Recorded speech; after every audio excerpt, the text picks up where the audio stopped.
नमस्कार दोस्तों।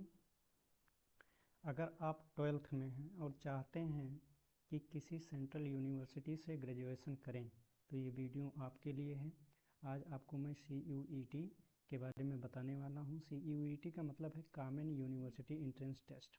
Common university entrance test का मतलब है कि अगर आप मान लीजिए इलाहाबाद यूनिवर्सिटी में पढ़ना चाहते हैं या बनारस हिंदू यूनिवर्सिटी में पढ़ना चाहते हैं तो आपको अलग अलग यूनिवर्सिटी में जाके टेस्ट नहीं देना है, बल्कि जो NTA है, नेशनल टेस्टिंग एजेंसी, वो एक कॉमन प्लेटफॉर्म देता है कि आप एक जगह एग्ज़ाम दीजिए और वहीं से आप किसी भी यूनिवर्सिटी में जा सकते हैं।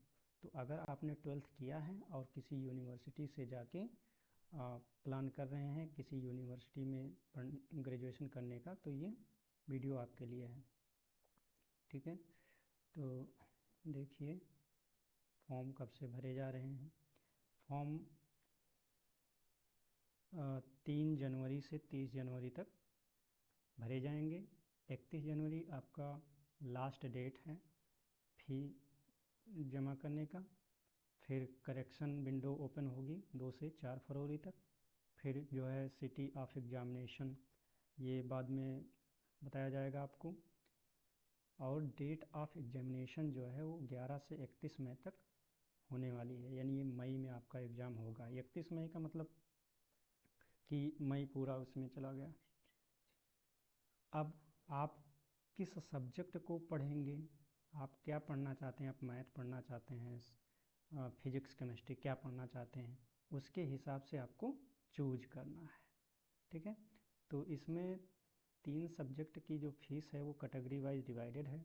और अगर आप इसके अलावा कोई 2 सब्जेक्ट आप चूज करते हैं, क्योंकि मैक्सिमम 5 सब्जेक्ट आप चूज कर सकते हैं। ठीक है, तो अब जो एक्स्ट्रा 2 सब्जेक्ट आप चूज करेंगे उसके अलग से पैसे लगेंगे। जैसे अगर कोई जनरल का है और 2 सब्जेक्ट और चूज करता है तो 400 का 2 टाइम करोगे 800 उसका और लगेगा। इसी तरह से 375 का 2 टाइम कर लीजिए, ये OBC का है। SC ST का 800। फिर सेंटर्स आउटसाइड इंडिया, उनका 4500 रुपया लगेगा। तो इस तरह से ये कितने सब्जेक्ट आप चूज करते हैं उसके हिसाब से इसमें पैसा मेंशन है। अब कैसे एग्ज़ाम होगा, तो एग्ज़ाम होगा CBT बेस, यानी कंप्यूटर बेस्ड टेस्ट होना है। 13 इंडियन लैंग्वेजेस हैं, जिसमें आसमी, बंगाली, इंग्लिश, गुजराती, हिंदी, आपको जो पढ़ना है आप वो चूज कर सकते हैं। सिलेबस इसका दिया हुआ है। फिर चॉइस ऑफ टेस्ट पेपर, पूरा ये सब इसको आप NTA की वेबसाइट पे जाके, CUET की वेबसाइट पे जाके पढ़ सकते हैं। फिर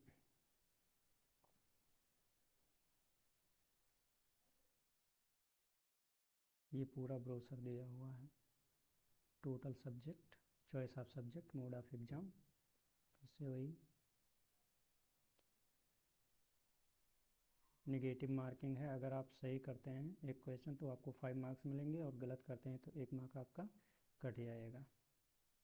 ठीक है, ये date of examination, mode of examination, slot, timing, shift, अलग अलग शिफ्ट में एग्ज़ाम होंगे हर सब्जेक्ट के। जितने सब्जेक्ट आप चूज करेंगे उसका एक सब्जेक्ट का एक ही शिफ्ट में होगा एग्ज़ाम। ये देख सकते हैं आप कौन कौन सी सेंट्रल यूनिवर्सिटी हैं आप चूज कर सकते हैं। जैसे अलीगढ़ मुस्लिम यूनिवर्सिटी है, आसाम यूनिवर्सिटी है, बाबा साहेब भीमराव अम्बेडकर यूनिवर्सिटी है, बनारस हिंदू यूनिवर्सिटी है, सेंट्रल संस्कृत यूनिवर्सिटी है।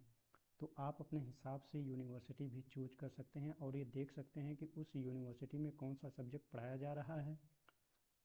यूनिवर्सिटी का लिस्ट है और उस यूनिवर्सिटी के वेबसाइट पे जाके आपको ये पढ़ना होगा। ठीक है, कौन कौन से सब्जेक्ट हैं, ये सब्जेक्ट पूरा मेंशन है, आप इसमें देख सकते हैं। तो बहुत ही सेंटर्स कहाँ हैं, जैसे बिहार है तो बिहार में औरंगाबाद, भागलपुर, छपरा, दरभंगा, गया, ऐसे ही हर स्टेट के अलग अलग शहरों को सेंटर बनाया जाएगा। आप यूपी के हैं तो उत्तर प्रदेश में कानपुर, लखनऊ, मथुरा, मऊ, मेरठ, ये सब एग्ज़ाम सेंटर बनाए गए हैं।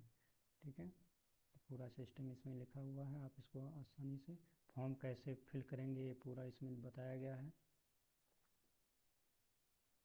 तो ये बहुत ही सुनहरा मौका है आप लोगों के लिए। मई में एग्ज़ाम होना है, आप फॉर्म अभी फिल कर सकते हैं। 31 मई तक एग्ज़ाम हो जाएगा आपका, और 31 जनवरी तक आप फॉर्म फिल कर सकते हैं। 30 जनवरी लास्ट डेट है, 31 तक आप फी डिपॉजिट कर सकते हैं।